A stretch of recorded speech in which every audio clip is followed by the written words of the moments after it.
like I said, I'm not after the perfect guy. I can quite happily accept that something more important than a date with a girl he hasn't even met yet could have happened. I might even forgive him totally forgetting he had a meet-up if his mum/dog/hamster/car has had some kind of gruesome catastrophe befall them. Okay, maybe not the last one. Or last two. I'm not a complete pushover. I stare at his photo. We've swapped so many messages and he seemed nice, sweet, caring, interesting. Not the type of man to stand somebody up. Was he? Who'd have thought you could actually find your soulmate, or at least a great date, hidden amongst all the swipe-left losers on Tinder? I did. I am telling you, the flick left forefinger on my right hand had been developing a nervous twitch until 2 weeks ago, when it kind of froze mid-air and I had to work out how to swipe right. It doesn't come naturally. Swiping right or thinking somebody might just be the one. He zoomed straight onto my possible list.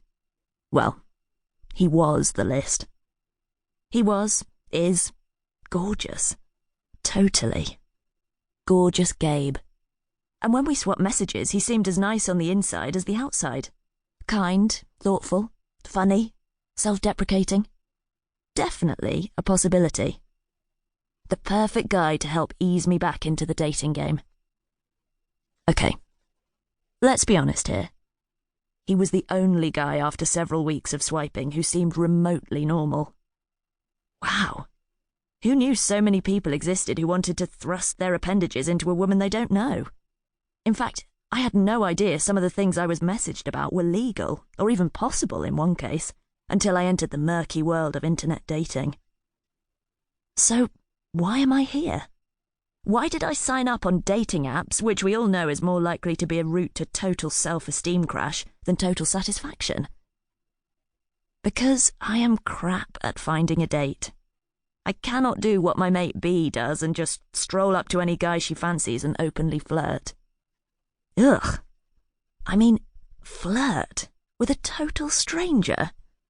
Okay, I admit it. I did try it once in the coffee shop up the road when I was in the queue for a cappuccino and finally plucked up the courage to say something to a guy who I regularly saw in there. We were kind of on nodding terms, but for the first time ever he smiled at me as he picked up his coffee and waved. I waved back and said I loved his new scarf. He gave me a funny look, then stepped past me to the woman behind and kissed her.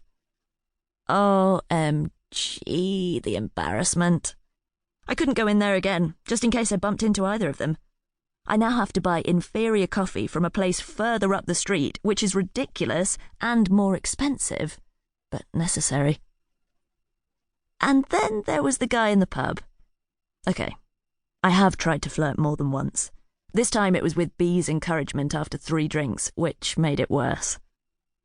I mean, he could have been a mass murderer, married, or thought I was a total weirdo and pretended he'd not seen or heard me. But I did it anyway. And he did. Pretend he hadn't seen me.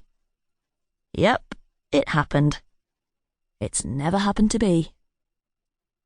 Then there was the guy B fixed me up with, who just wanted to talk about B, and after I winked at him suggestively, asked if I'd seen a doctor about my nervous twitch. So, this is why I needed a different approach. The issue here is that I've only ever dated one person. Robbie. We kissed for the first time when we were 15, started seeing each other seriously, in a groping and proper snogging kind of way, when we were 16, had sex at 17, shared a holiday at 18, and it all developed from there. Until he left the country at 30 to find himself, and never came back. 30? I ask you, which bits haven't you discovered by the time you're 30? I'm not sure if he's still looking, or if he just found out he was a different person than he expected. Or if he actually just found a totally different person to me who he decided he wanted to shack up with.